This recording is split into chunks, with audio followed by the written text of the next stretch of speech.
Fun fact, we eat quail a lot in the Philippines. It's like a nice little street food. It's deep fried, so it's nice and orange. They call it kway kway. Very nice. Anyway, back to my point. So when reading this, the first thing that pops out to me is God provided for the Israelites every single day. God gave the Israelites manna to eat when they were in the wilderness. And this went on for 40 years. So for 40 years, every day, God provided everything they needed to eat. And that was enough. So even though they were in a weird situation where they didn't have a home and they were traveling to get to their home, their place, but God provided everything they needed. I just want to share a little testimony from Teacher Reza, the one who's singing. So she's a member of our congregation and the worship team, and she's studying to be a teacher. So there's a college on our island, and you can study two things. You can study criminology or to be a teacher. Anything else, you have to go to one of the other islands. So she had, in the middle of her studies, she didn't have enough to cover the rest of her studies. So she was praying to God that she would be able to finish her studies because that's what she wants to be. She wants to be a teacher. I think her cousins and her family all have been to City Gates, and that's what she wants to do. She wants to teach the next generation. And one day at our prayer meeting, she came and she told a testimony of how her school had chosen her to fund the rest of her school place. So she got a very special sponsorship.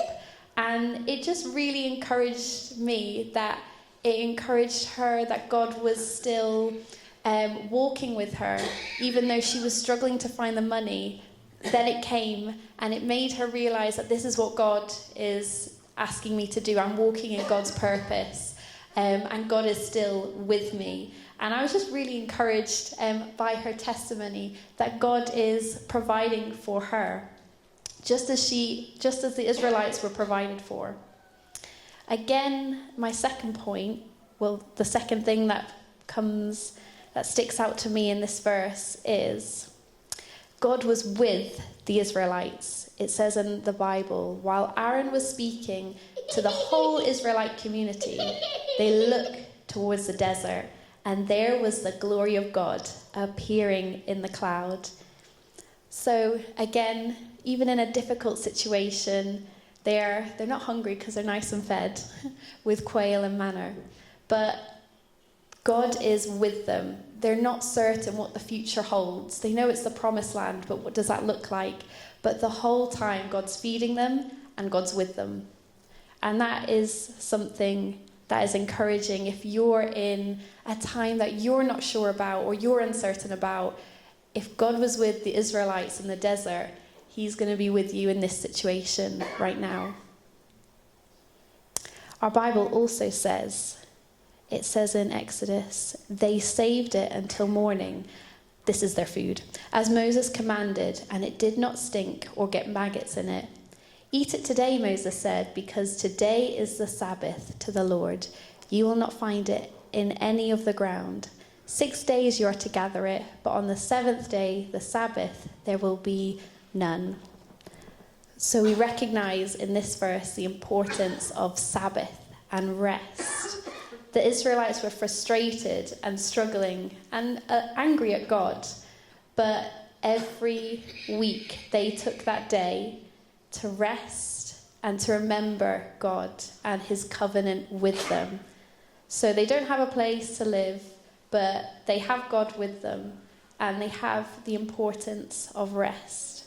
And God gave them the food that they needed. It's incredible in the story that the food was only to be eaten for that day, otherwise it got a bit mouldy.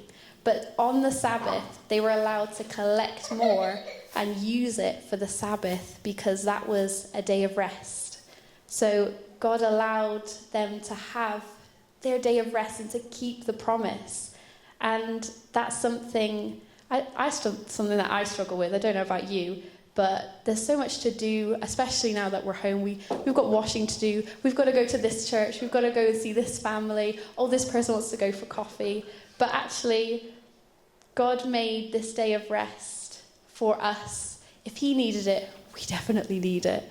So do not feel burdened by your day of rest, because it's something that the Lord asks of us. It's something that the Israelites did, again in the desert. And the last thing that I really like about this verse is God was preparing the next generation. So God was providing everything they needed, food. He was with them, and they took the Sabbath, a day of rest, and God was preparing the next generation.